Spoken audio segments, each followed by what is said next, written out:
Good evening friends after a long time. So आज हम समझेंगे स्टेप्स फॉलोड इन रिसर्च। अगर आप किसी सब्जेक्ट पे रिसर्च करना चाहते हैं तो कौन कौन से स्टेप्स जो है जो हमें यूज़ करने उस टाइम। तो सबसे पहला फॉरमोस्ट स्टेप है choose the exact topic for research. तो सबसे पहले हमें एक टॉपिक डिसाइड करना होता है कि कौन से टॉपिक पे हमें रिसर्च करनी है।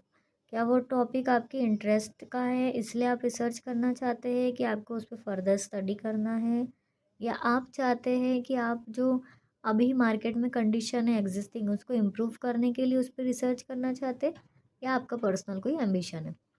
अब सेकंड स्टेप आता है उसमें जेनेसिस ऑफ रिसर्च प्रॉब्लम।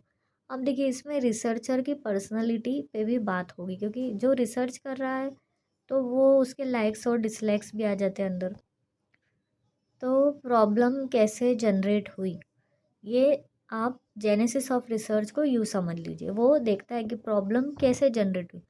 अब स्टेटमेंट ऑफ प्रॉब्लम उसमें हमें लिखना है कि हमने क्या स्टडी की। क्लियरली हमको लिखना है कि हमने क्या स्टडी की है इसमें। अब वो रिसर्चर के एक्सपीरियंस के हिसाब से वो लिखेंगे। फिर है इम्पोर्टेंस ऑफ स्टडी। तो अभी हमारा फोर्थ पॉइंट है। तो विजन और वैल्यू ये स्टडी का देखना रहेगा। रिव्यू ऑफ लिटरेचर, तो लिखने के बाद रिसर्चर जो है वो खुद सर्वे करते हैं कि क्या लिटरेचर में उन्होंने क्या स्टडी की है, रिव्यू करेंगे। फिर मोटिवेशन आ जाता है, इनोवेशन आ जाता है, क्योंकि हम रिसर्च करते ही क्यों है, to get new ideas, right. Scope of research, research का जो स्कोप है वो लूसिड, कंप्लीट और कंसाइज होना चाहिए। और फर्दर रिसर्च के लिए हमेशा एक कंप्लीट रिसर्च करके हमें देनी होगी। अब ऑर्गेनाइजेशन थेसिस, थेसिस का मतलब क्या रहता है, चैप्टर इंट्रोडक्शन, या किसी भी चीज़ का हम रिव्यू करते हैं, जैसे किसी बुक का, जैसे book of thesis, book thesis बोलते हैं, वैसे इंट्रोडक्शन आ जाता है, उसमें चैप्टर्स आ जाते हैं, रिव्यू आ जाता है। तो ऑर्गेनाइजेशन ऑफ थेसिस तो हम पढ़ लेते हैं एक बार।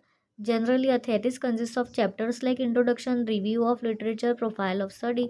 Chapters concentrate on study of problems, conclusions or summary of findings with suggestion and finally reference और bibliography। और थेसिस में कंक्लूजन भी आता है। किसी चीज़ पे हम रिसर्च कर रहे हैं तो उसका कंक्लूजन, उसकी जो समरी है, हमने क्या फाइंडिंग की, जो आउटपुट है, जो फाइंडिंग्स है, वो हमें बनाना ही होता है। तो इस तरीके से आप जो अभी हमने जो स्टेप्स डिस्कस करे हैं 8 स्टेप्स, तो उसके हिसाब से आप भी ये 8 स्टेप्स को फॉलो करके रिसर्च कर सकते हैं।